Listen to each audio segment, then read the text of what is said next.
Good evening, I'm John Carter and welcome to Poland Daily. A massive fire broke out last night in the Notre Dame Cathedral in Paris. The historic building is the symbol of the city and the Catholic population of France. The destruction caused by the fire is immense. Reports say that the reconstruction of the cathedral will take several years and cost at least €500 million. People around the world held their breath as the flames devoured the Notre Dame Cathedral in Paris on Monday evening at around 7 p.m. Hundreds of people moved by the tragedy gathered around the cathedral. I saw this fire. It was painful to watch because Notre Dame is a historical landmark. It's a monument that had been standing there for almost 10 centuries. It's really sad. I mean, at the end of the day, it's a part of history and you never really want to lose that. I think that that's, part of the culture and the essence of any country. And so I think also for a lot of people, it's a really deep religious symbol as well. And so I think that just having that connection and seeing it go up in flames is very touching. Almost 400 firefighters struggled with the fire, which was only put out by 4 in the morning. The fire led to the destruction of a major part of the cathedral. The spire and 2/3 of the roof collapsed, with a fragment of the temple's interior burning down as well. The very structure of the cathedral, however, remained intact, so the building will be rebuilt. Priceless religious relics, which were hidden away in the cathedral's vault, were also recovered. We managed to save the crown of thorns and St. Louis's tunic. We also recovered several chalices. The fire did not reach the vault. We tried to save some paintings, but as you can imagine, we could not carry the biggest ones out. The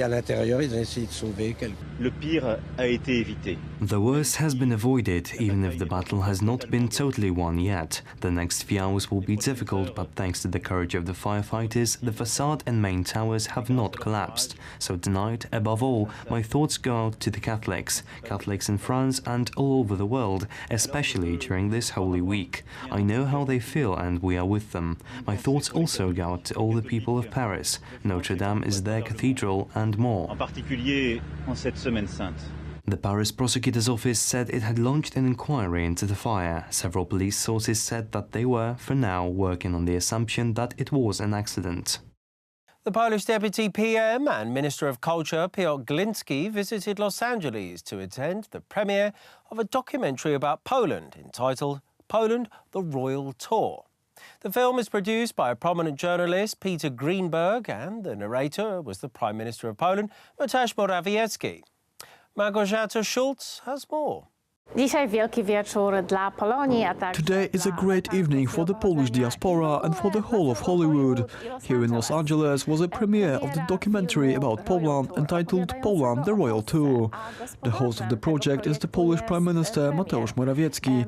Unfortunately, he couldn't be here personally, but the Deputy PM and Minister of Culture, Piotr Gliński, came in his place. The film's goal is to convince people to visit the country and show Polish culture. Wspaniały wieczór, pełen emocji. To jest serce Hollywood, więc dobrze, że polska impreza. It's the center of Hollywood, so it's great that the Polish event is taking place here on such a scale. As you can see, a lot of people have turned up. That's what we're after, putting our foreign narrative into a story about Poland told by the Prime Minister, Mateusz Morawiecki. It's quite an interesting form of telling a story, and we're glad we can promote Poland this way. Głównym narratorem jest premier Polski. Today, the Conservative government adopted a bill extending the Family 500+ programme for the first child in any Polish family. The programme, in the new version, will take effect from July the 1st, 2019. The new extended programme will cover 6,800,000 children, regardless of their family income. More from Alexandra Szarzycka. The Benefit 500+ program is to be extended for the first child born to a Polish mother. The start date is July 1st, 2019, and the income criteria is being waived. This is a new item from the ruling Law and Justice Party program. The idea is to improve the birth rate in the country, eliminate poverty and invest in the human capital of the country. The statistics show that the program so far resulted in 40,000 births per year more in comparison to the average from previous years. According to the Prime Minister, Poland is witnessing a positive and revolutionary process, strengthening the family. Minister, Poland is witnessing a positive and revolutionary process, strengthening the family. Najbardziej optymistyczne prognozy. Szanowni Państwo, Ladies and gentlemen, we have shown it here in a beautiful way that the demographic declines are developing very slowly, much slower than the weather ones, and are so damn hard to overcome. Today, by employing this idea, we will try to turn this process around. cieszę się jak I am happy as a father, I am happy as a politician of Polish People's Party, because we as the only opposition club in the parliament voted for that program when it was first introduced. Plus, kiedy PiS po raz pierwszy z tym programem wyszedł. It is good that the present government of Law and Justice Party finally listened to us, the Civic Platform Party, and extended the program for single mothers. Too bad that we were waiting for it 4 years, but better late than never. Zmiany, które dzisiaj przyjęła Rada Ministrów. The changes which were accepted by the Council of Ministers today is the waiving of the income criteria. What does it mean? It means that all those critics, the argument that it is a social program, are moot. There is no more income qualification. All children, rich or poor, will get the 500 zlotys per month until they reach the age of 18. The total number of children receiving the 500 plus benefit is 6,800,000. The cost of the widening of the 500 plus program is 18.5 billion zlotys. Polish Prime Minister concluded that it will not be necessary to revise the budget as a consequence. The parliamentary proceedings of the proposed bill are planned to take place next week, and because there is no opposition to the bill, the voting is expected to end by the end of next week. Przebiegać się błyskawicznie, więc najpewniej w przyszłym tygodniu ta ustawa zostanie przez Sejm przyjęta. Around 300 members of the Austrian branch of the Identitarian movement gathered today in front of the Ministry of Justice in Vienna. Wanted to protest against a police raid against the leader of the movement, Martin Sellner. The Austrian Prime Minister, Sebastian Kurz, has stated that he wants to make the movement illegal after it was rumoured that the terrorist who murdered 50 Muslims in Christchurch, New Zealand, had donated €1,500 to Sellner. The Austrian Ministry of Justice is controlled by the Freedom Party of Austria, which is under pressure from the Austrian People's Party, the largest party of government coalition, to distance itself from the identitarian movement. Martin Sellner argues that the government prioritizes combating political dissent over women's safety. The government is unable to protect the life of Austrian women, but is very effective, highly effective and sharp like a knife to curb the freedom of opinion. Sellner has promised that the movement will continue its campaigns despite the demonization of the movement by the mass media. We wanted to show every camera, everybody who's interested that identitarians and the supporters are totally normal people and not the demons as the media is portraying us. And we wanted to show that we still are going to go on the street. They cannot intimidate us, and we will still rally on the streets for our causes. 3 counter-protests against the identitarian movement were organized by far-left groups.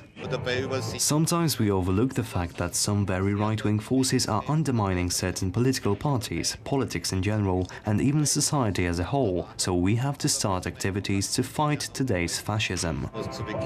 Generation identity rose to prominence when they staged large-scale spectacles in opposition to mass immigration with their Defend Europe mission, which included following NGO boats and patrolling the French Alps. The group, who have never been popular with the establishment, face more pushback than ever, although the youthful patriotic group appear defiant. Thank you very much for joining us here this evening at Poland Daily. I'm John Carter. Stay tuned after the break for Poland Daily Weather. It's followed by the business. Then we move on to the culture, history and the travel.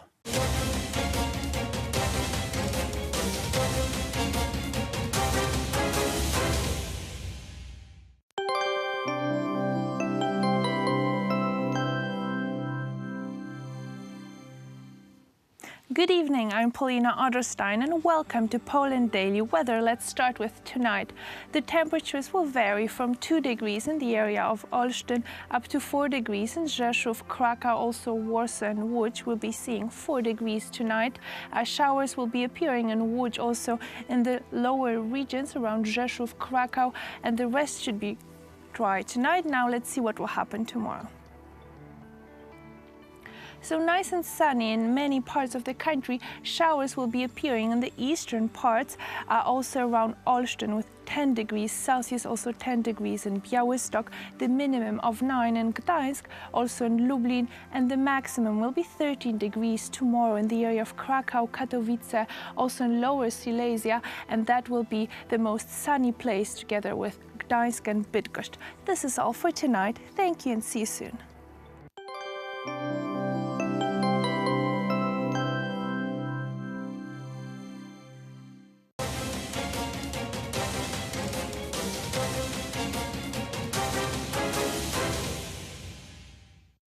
Poland Daily Business Edition. Tonight our guest is Grant Blaisdell, businessman, entrepreneur based in London and here in Poland. Sir, welcome to the show. Thank you. Mainly here, actually. I'd here. proudly like to say mainly in Warsaw. Okay, well, it's a good location because if you take any business journal, whatever the size and color, you will find that Poland is on top 10 of investment places in the world. Yeah, I was having a small kind of debate with one of my co-founders the other day it started off with about comparing American market to Chinese market and is Chinese market a threat? And I wanted to get down like really what are these economies that have any sort of dynamic aspect for middle class, upper middle class. So your average millionaire. Right, not billionaire. I don't think billionaires are the best example because that's like a top. Poland's in top 5, I think, when it comes to annual growth rate of millionaires per capita. Right. Okay, we wish that every of our viewers will be among that. Well, it's actually it's actually a surprise. It's up there, tied with Vietnam, I believe. So Poland is growing millionaires at a rate that's the same, and I was in Vietnam recently, that's the same as, these emerging, very fast emerging developing economies. And Vietnam's truly one of the ones that is really doing it fast. So Poland has those aspects, and that's one reason why I firmly believe, less so in the market itself, but in polls. Yeah, well, it happens only recently when we are topping this list, and it's kind of a surprise for most of the commentators over here. What are the reasons why we are on such a good position? Well, you've had long enough time to where there's more people in the market that are not from the old economic model. I think you're seeing a bit of that. There's a bigger focus on entrepreneurship. Poles are naturally quite entrepreneurial and ambitious. So you're seeing that growth. The tech aspect is coming in, but I think there's also lots of challenges, and the question is who? When you're looking at who and how are these people gaining this wealth? Is it off true creation? What I like about Poland is it's still very much a small, medium enterprise economy, and I think that's extremely healthy sign. Right, you have thousands, if not dozens of thousands of small companies that are growing, that want to grow, basically. Yeah, I mean, I've seen loads of them happen. The problem is like in the space that I'm in, and I've said this to ministers here in Poland before, is what is the advantage? Why should I register my company in Poland?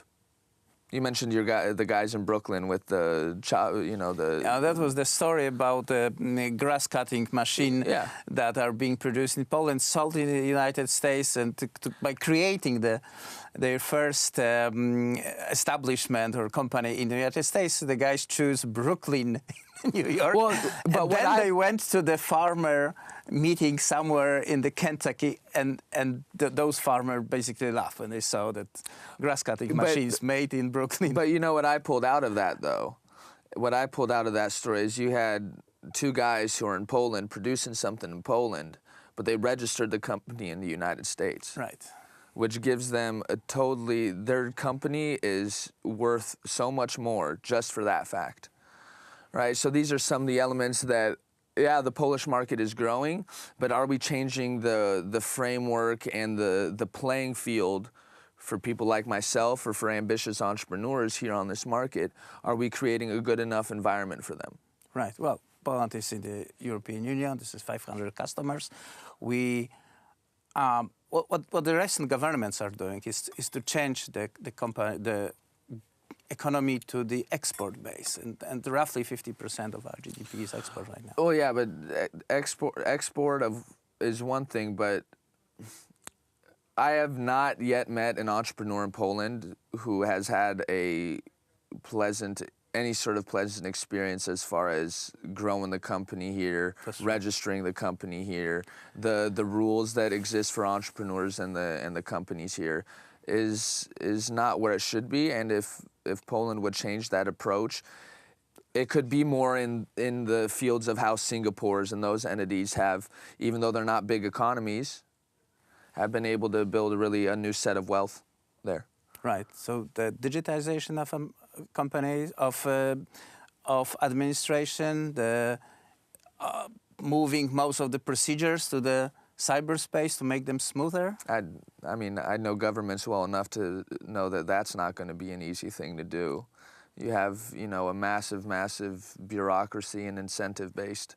There's thousands of people making their monthly living off of it. So I'm not a utopian guy in that sense to where I think we're going to eliminate that. But I think certain steps can help. It's more about really, I'm a firm believer, at the end of the day, it's about culture. It's about cultural attitude.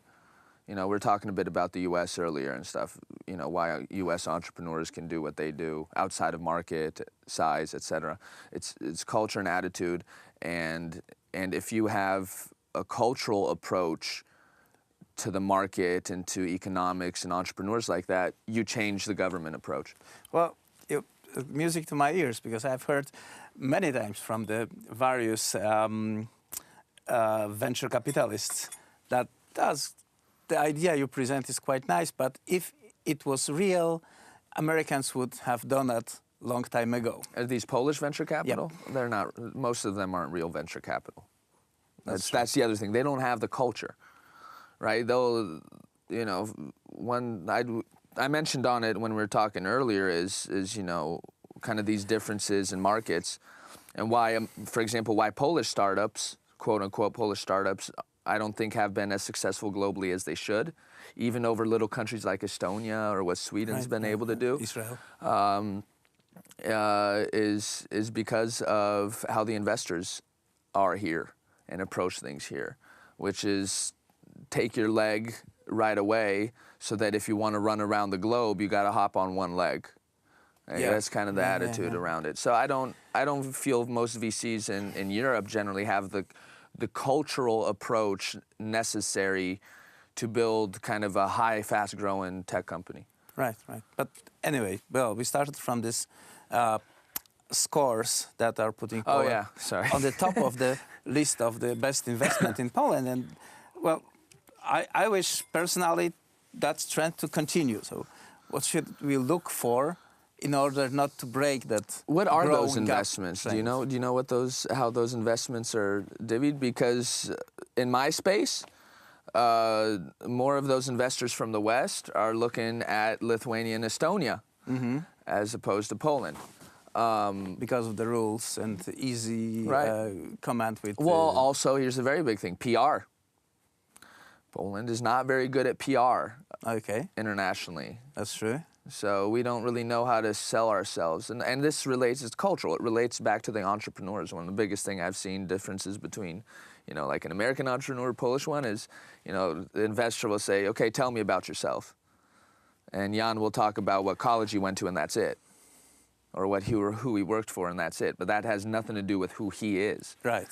So we got to be louder. Also, we have to fight smartly against the image of what Poland is being built internationally, because that doesn't help business either.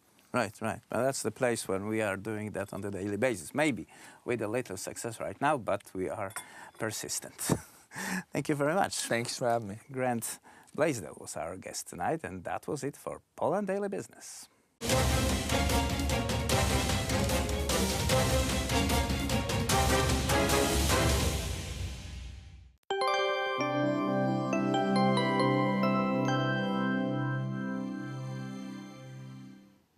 Hello, I'm Paulina Otterstein and welcome again to Poland Daily Weather. Let's see what will happen tomorrow in our country. So the maximum temperature will be 13 degrees in Krakow, Katowice, as well as in Wrocław and Zielona Góra, 12 degrees in Bydgoszcz, Poznań, also in central Poland, and the minimum of 9 in Lublin as well as in Gdańsk. But Gdańsk will be very sunny tomorrow. Showers will be appearing in the area of Rzeszów, Lublin, in the northeast around Białystok, also in Olsztyn. And now let's see what will happen in Europe tomorrow. So there will be quite a bit of sun, as we can see, especially in Central Europe, with 17 degrees in Berlin, so a bit warmer than in Warsaw, where we will see only 12, 16 degrees in Prague, and up to 24 in Madrid, 17 in Lisbon, with possible showers. This is all for tonight. Thank you, and I'm wishing you a beautiful evening. Good night.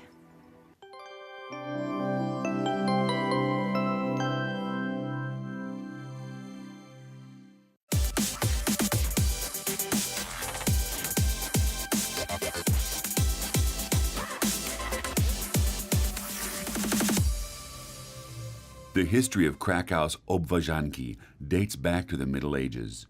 The first known mention of it dates back to 1394. In the financial books of King Vladislav II Jagiełło and Queen Hedwig's court, it was noted, for the queen pro circulus Obwarzanki 1 grosz. The name Obwarzanki refers to its production process and derives from obważyć, to parboil, a distinctive technique of boiling the dough.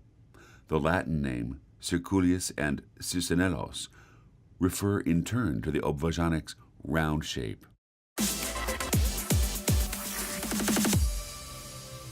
Welcome to Poland Daily Culture. And on today's episode, we're here at the Living Museum of Obwarzanka. Now, we are today going to be joined by Zuzia. Zuzia, if you'd like to join us. Hello. So, Zuzia works here at the museum. So, first of all, Zuzia, I think the most important thing to ask you is what exactly is an obwarzanek? For us in Krakow, I think it's the most important product that we can eat, and of course we are selling to tourists. So, I mean, a lot of people, including myself here, have tended to compare it to something like a bagel. So, Or a pretzel, maybe. Or a pretzel, but apparently... Something different. Yeah. Very. How does it differ? Very often people make mistake and name obwarzanek actually by bagel or pretzel. And if you want to, I can show you a photo and I will show you the difference between them. But maybe first I will give you the apron, okay? Right then. So, one's for you and the second one for you. Thank you. Okay, so here is obwarzanek. So it has something springed on top, yeah? Yeah, it's supposed to have a seeds, but only on a half part of them. And it also have a stripes in here or checkers from the grill. And the biggest difference between pretzel and obwarzanek is the shape. Yeah, actually, pretzel are from Germany.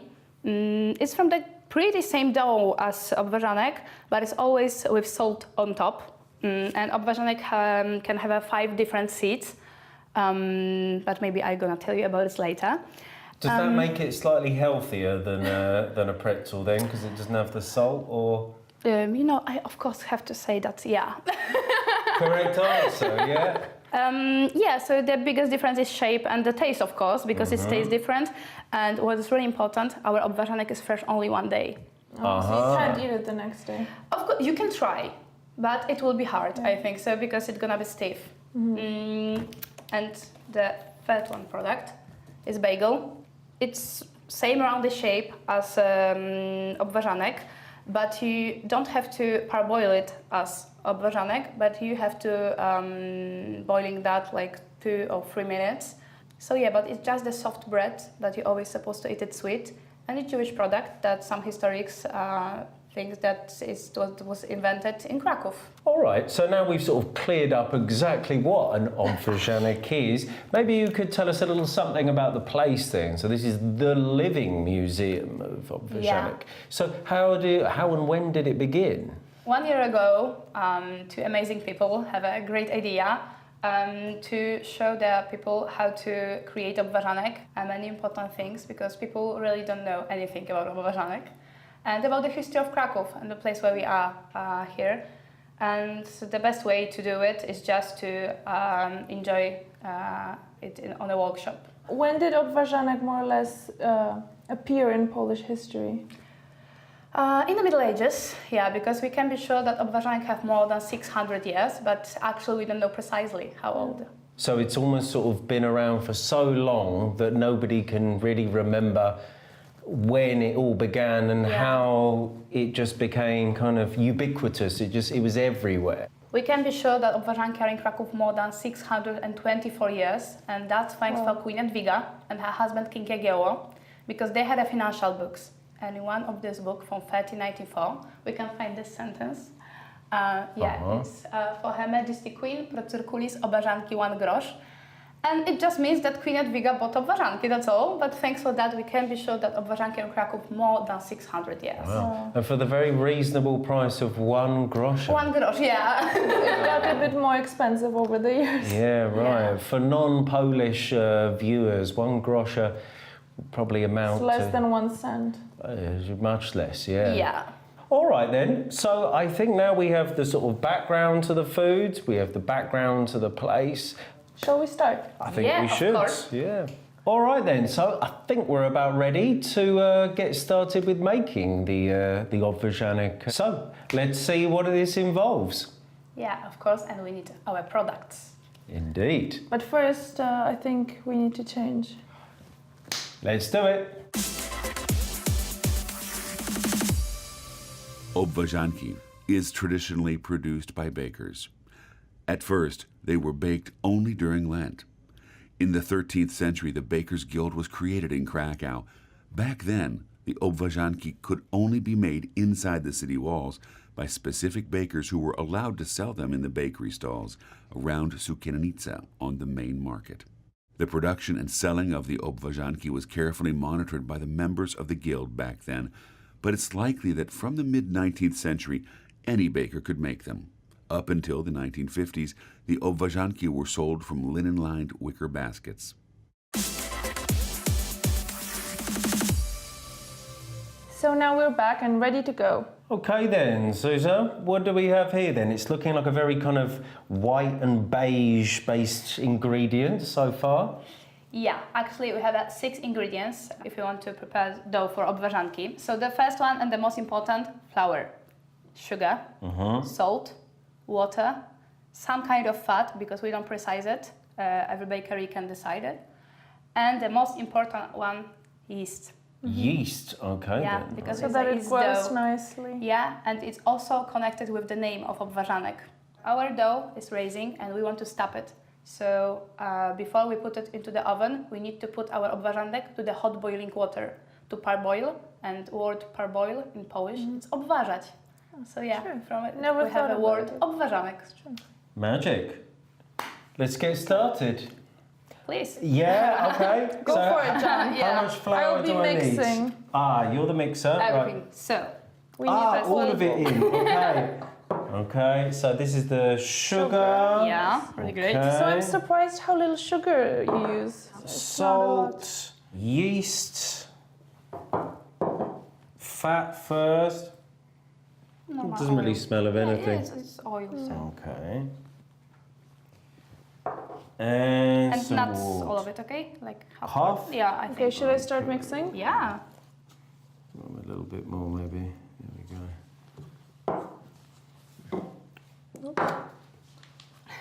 Come on, put your back into it, Paula. Work it. I think I'm not doing the best job. Oops. You know, you can help. You can hold the bowl and she mix. all Yeah, right. it will be easier. See, John? Yeah. I see. And then you gradually add the water. Okay.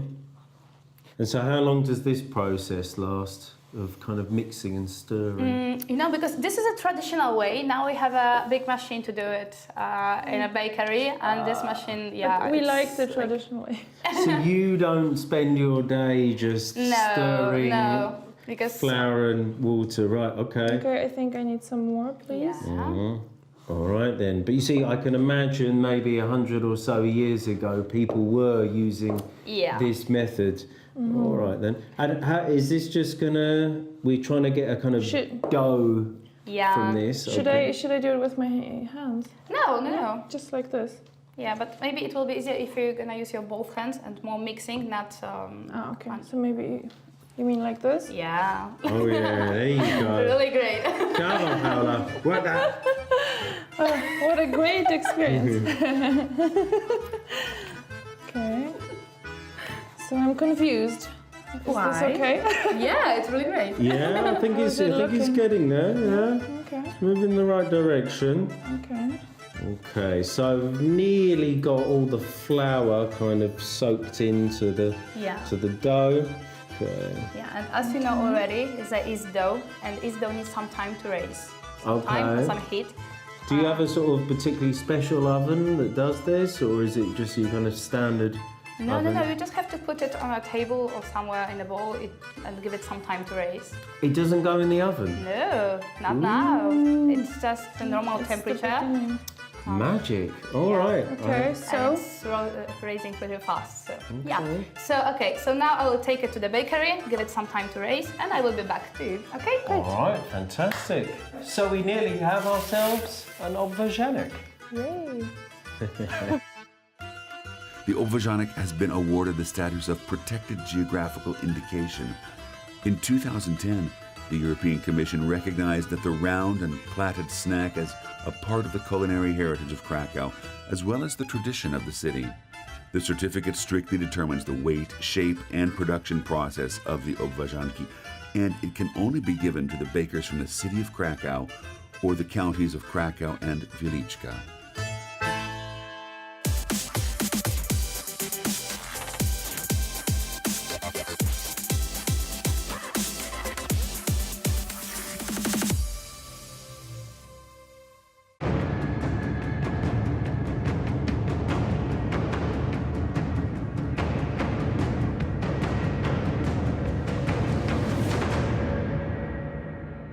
Ladies and gentlemen, welcome to Poland Daily History. Today we are at the city of Lublin. We will meet with Mr. Martin Dalebout, a Dutchman that moved to Lublin, fell in love with the city, and now worked as a tour guide showing the world Lublin's most crown jewels.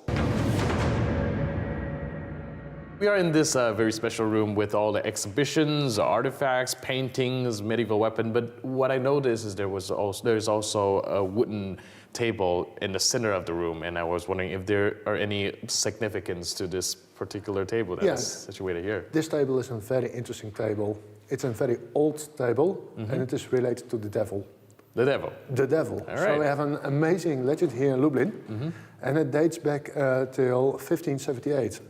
So quite a long time ago. In Lublin, we had the Crown Court of Poland, so we were literally a significant place to be. The highest appeal court of Poland was settled here on the Rynek in the former city hall during the summer and during the spring. And literally the nobility needed to come over to have their court sessions. Right. And during the winter and fall, the court sessions were held in Piotrów, a small place here also in Poland. Actually, it was a very good thing to be a judge. Nowadays, if you want to become a judge, you need to study law, you need to do your bar exam, you need to practice a lot, and you need to have a lot of knowledge. All that thing you have to go through just to get into law and become a judge. And you need to have maybe a bit of age behind you. At the time, it was significantly different. Okay.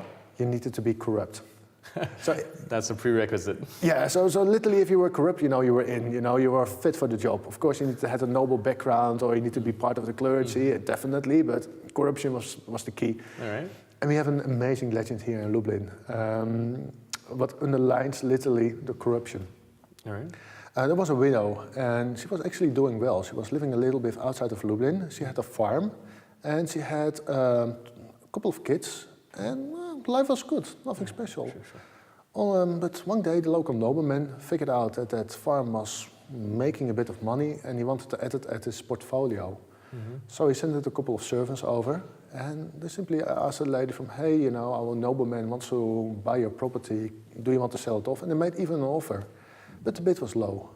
So the lady didn't need to have that much time, to think. It was from, oh, thank you, bye. 2 weeks later, those same two servants came back to the lady and their whole attitude had changed. Right. It was simply, all right, this is now property of our local nobleman. he owns it, and you will get the compensation for it. So they offered an amount of money, and that bid was lower than the original bid. So you can imagine, the reaction of that lady. Of course. Yeah, furiously. Not be pleased. No, far from. It was from get off my property as quickly as you can go. Sure. Now. Sure. So, unfortunately for the widow, the same night they set her farm alight. So she started to prosecute. Of course, she could save her children and some paperwork. So she started to prosecute against that nobleman. And every court she went, she lost. Case after case because of the corruption. Everybody was bribed. Right. So the case ended up here in Lublin, on the market, the Crown Court, and there was a verdict. Right. And the verdict was negative for the lady, for the widow. So she shouted it out, "Oh my God, even the devil will be more fair than you guys." She had barely spoken out those words, and through the Krakow gate, a beautiful horse carriage entered the market square. It stopped in front of the building, the courthouse, and a beautiful, well-dressed nobleman stepped out of that horse carriage and entered the building. And he stated, "I'm a representative of the king, and we will redo this court session." And for whatever reason, Ben, believe me or not, they accepted it. All right. Yeah, they did. Okay. So the prosecutor started off with his speech again. A stream of nonsense was coming out of his mouth. Of course. Yeah, and so the new judge was listening. Yeah. And after a couple of minutes, he had enough of it. So he smacked his hand on the table. And he said, "Enough, enough." And he ruled. And the verdict was in favor of the lady. So you can imagine, tears of happiness were streaming down the cheeks. Yeah, Poland is a Catholic nation. So, of course, in the courtroom, there was a crucifix. At the same moment the verdict was given, Jesus Christ turned his head, he squeaked, and he started to cry bloody tears. Why? It was a devil ruling court here in Lublin. Right. So it did fulfill that saying that the devil rules fairer than the judge at the time. Absolutely, he was much more fair than all those elected churchmen ruling out of the name of the good Lord. Much fairer. And the paw can still be seen on this very table. That's what the handprint is. Yes, correctly, because this is the artifact. This is the real table. We believe it is literally the real deal that the devil ruled court here in Lublin, because there's a palm print in the table. Right. And, at that time, people could not make, with tools, and burners and handprints in a table. So we absolutely believe that the story is the real deal, and that, I will say it in my best Polish, that the story, the legend of Czacha Łapa, really happened here in town.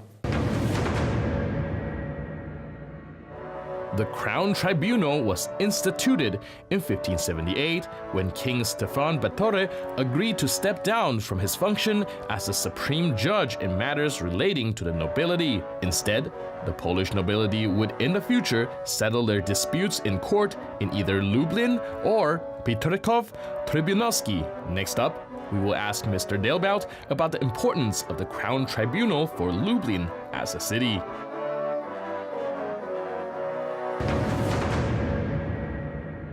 Are there other artifacts related to that case? Because I would imagine one table might not be convincing enough. No, you're absolutely right, Ben. Absolutely spot on.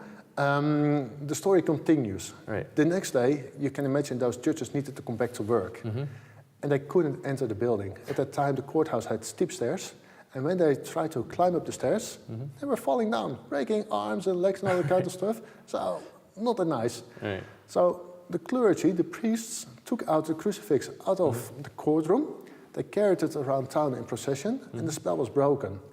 And we have still the crucifix in our archcathedral in Lublin, so it is visible for the public. On the left-hand side of the altar is a chapel, and at the top of the chapel is a crucifix we are talking about. So we are 100% convinced here in town that the devil ruled court, and we have two pieces of proof. Right. You're saying that the Crown Court is here in Lublin. I would imagine that's a very lucrative thing to having participated in the rulings. Yeah, no, it was amazing for Lublin because literally the nobility had no other choice than to come over to Lublin if they had an argument with each other or there was a legal case, that they needed to defend themselves. And of course it spun off an industry because, people needed to sleep in the inns, etc., that kind of stuff.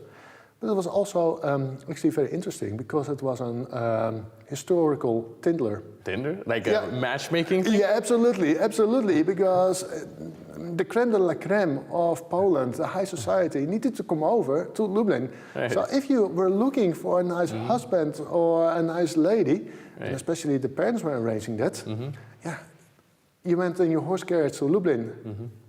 And you found there your lovely lady, you know, your future partner. So this is how it was working. Right, so essentially it became like a blind dating spot for the high society at the time. Absolutely. Nowadays, you know, they have those fancy balls, you know, where the nobility is coming together and dancing and all that kind of stuff. In that time, historically, they went to court. You come to here. All right, awesome. So was there always a courthouse in the marketplace, or not really? It's like a new thing? No. Actually, it is an historical building, but it was previously our city hall. Okay. So they converted in 1578 our city hall into a court hall, and I built it a new city hall in town. And nowadays, the building has a totally different function. You can also see that it has another facade than in the past. Nowadays, it is a wedding chapel. So if you have your civil wedding in Poland, you will have a wedding in a very historical building. That's where you go. Yeah, and also, and it matches again, you know, with the Tinder story.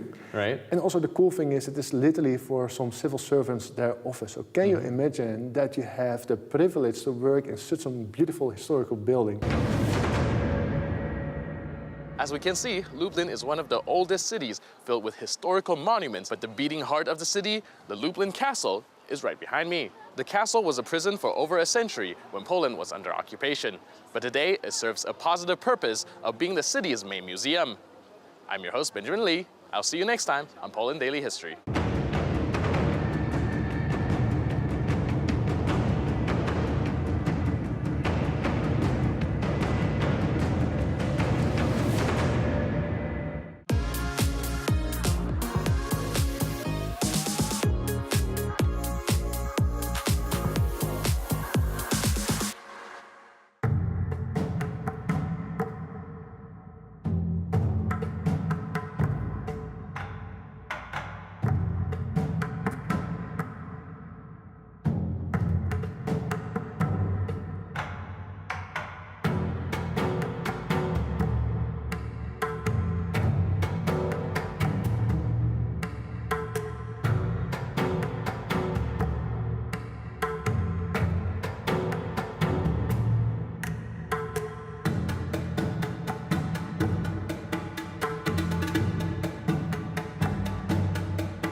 So in the 13th century, there was a custom house on the Wisła River. It was located at the intersection of the river and the land trade route, because this was a very important part of commerce. Kazimierz was of the commerce of medieval times in Poland. Traffic moved up and down the river, the Wisła, which is here, looking very blue and mighty on a day like this. Wheat was the main, and other grains were the main exchange. So Kazimierz grew in popularity. In order to keep the city safe, a castle, a tower and a castle had to be built. And these were built by the king called Kazimierz the Great. Kazimierz the Great was quite a piece of work. This fellow loved nothing better than building castles. This is only one example, and by far it is not the largest. In fact, he built a whole series of castles between Krakow, the Wawel Castle, all the way to Częstochowa, forming a line of demarcation, if you will, protected by 10 or 12 castles, stretching across the bottom of the Świętokrzyski, or the Holy Cross province. This was incredibly important to stabilizing the growth of Poland. At the same time that this was going on, Kazimierz allowed a growing immigration of Jewish people from all over, Jewish merchants particularly, but not just Jewish merchants, also scholars and the like. But we'll talk about that more in a later section, because the Jewish contribution to Kazimierz is unparalleled. and extremely important to talk about. The stone watchtower, which is beyond the castle, was erected in the 13th century. The castle itself, castle proper, was built a bit later. The center of the settlement was down the hill in front of me now. So the castle is commanding the view of the river, keeping trade safe.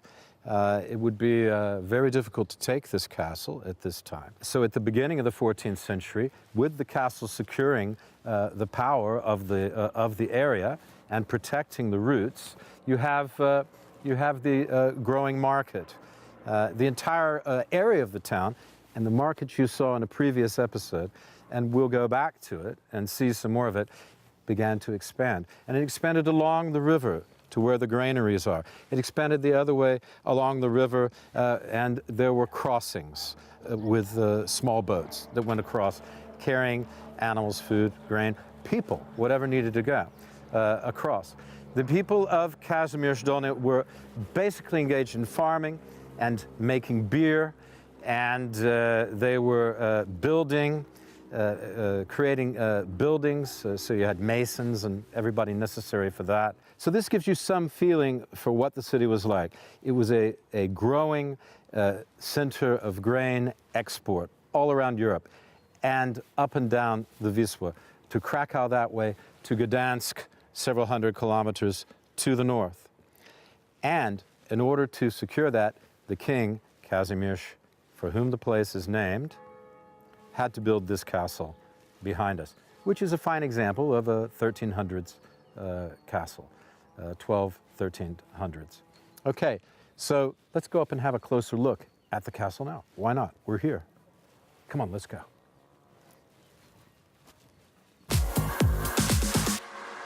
The backbone of commerce and defense, the castle guarded the river valley and ensured the smooth passage of goods from Krakow to Gdansk, also known as Danzig, the Hanseatic port on the Baltic Sea. The castle was an essential ingredient of medieval life, providing a strong point of last defense in case of attack. Let's take a look. I don't know about you, but if I were a king or I were a general, this is a place I would love to have my castle, because it is really, as I said before, controlling the whole basin of the Wisła here. Both north and back in this direction, south, past Janowitz and the other later castle, Renaissance castle,